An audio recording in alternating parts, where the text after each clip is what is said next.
ஒரு அழகான சின்ன காட்டுல ஆற்றங்கரை பக்கமா ஒரு பெரிய மரம் ஒன்று இருந்துச்சு. அதுல மீனுக்குருவி வாழ்ந்து வந்துச்சு. மீனுக்குருவிக்கு சோனு மோனு அப்படின்னு ரெண்டு குழந்தைங்க இருந்தாங்க. அதே காட்டுல ஒரு தந்திரமான நரி ஒன்று வாழ்ந்து வந்துச்சு.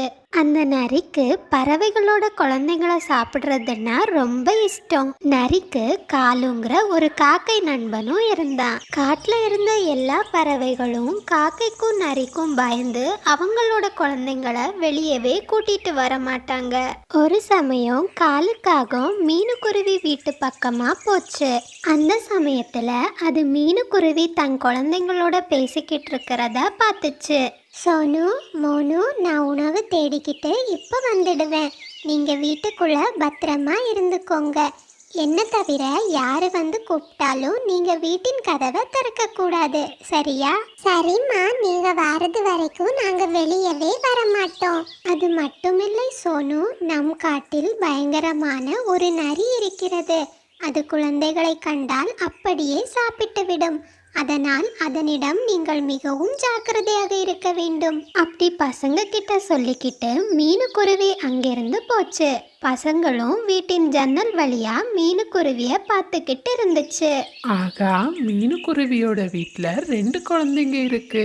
இத போய் என் நண்பன் கிட்ட சொன்னா அவன் ரொம்பவே சந்தோஷப்படுவான். இப்பவே போய் நரிக்கிட்ட இந்த விஷயத்த சொல்றேன் அப்படின்னு சொல்லிக்கிட்டு காலுக்காக அதனோட நண்பன் நரிக்கிட்ட போச்சு.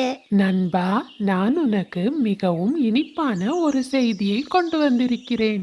என்ன இனிப்பான செய்தியா? அப்படியெனில் நிச்சயம் அது சாப்பாட்டை பற்றியதாகத்தான் இருக்கும். சரியா என் காக்கை நண்பனே? ஆம், மிக சரி நண்பனே. இரண்டு குழந்தைகள் உனக்காக அங்கு காத்து கொண்டிருக்கிறது. அவர்களை நாம் இருவரும் இன்று உணவாக உட்கொள்ளலாம். என்னுடன் சீக்கிரம் வா அப்படின்னு சொல்லிக்கிட்டு காலுக்காக நிறைய கூட்டிக்கிட்டு மீனுக்குருவி வீட்டுக்கு போச்சு.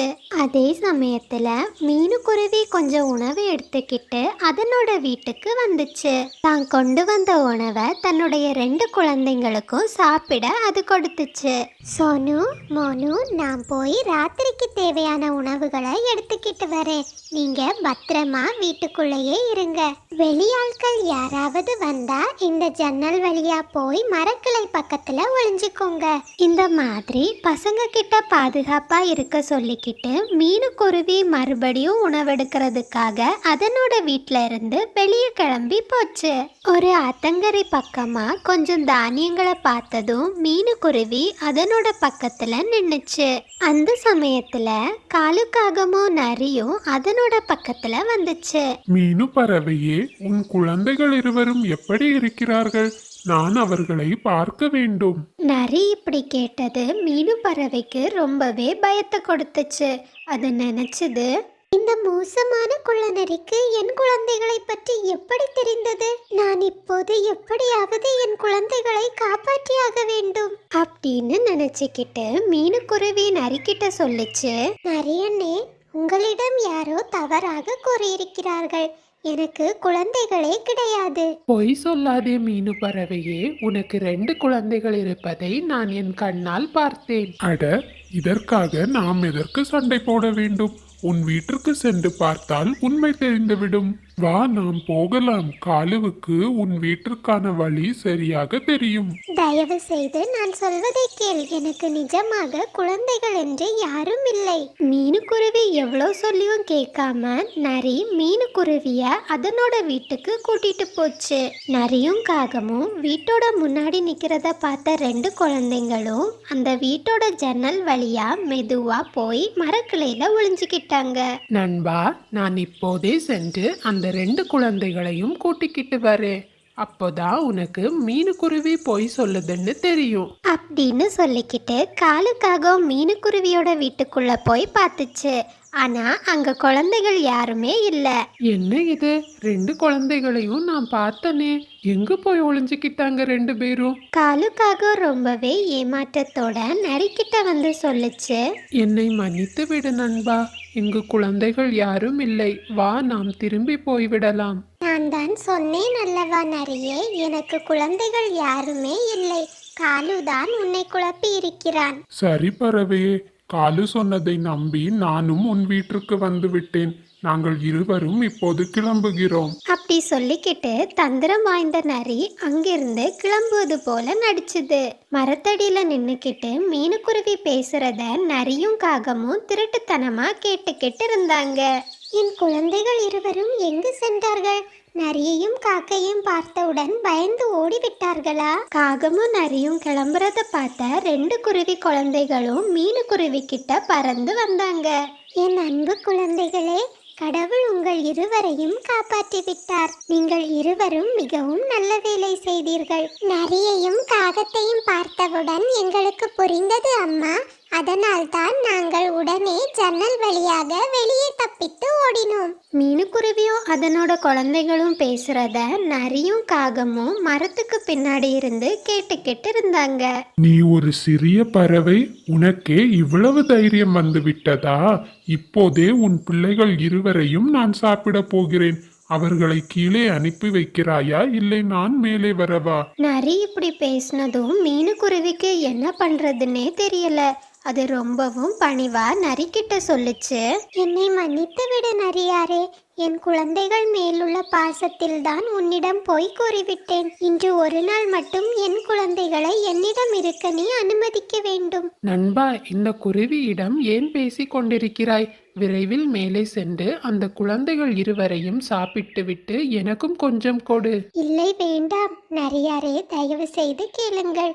நீங்கள் மிகவும் பலசாலி. இந்த காட்டிற்கே நீங்கள் தான் அரசர். உங்களை மீறி என்னால் எதுவும் செய்ய முடியாது. இன்று ஒரு நாள் மட்டும் அனுமதியுங்கள். இந்த மாதிரி மீனு பறவை நிறைய புகழ்ந்து பேசினதுமே நரி அந்த புகழ்ச்சிக்கு மயங்கிடுச்சு.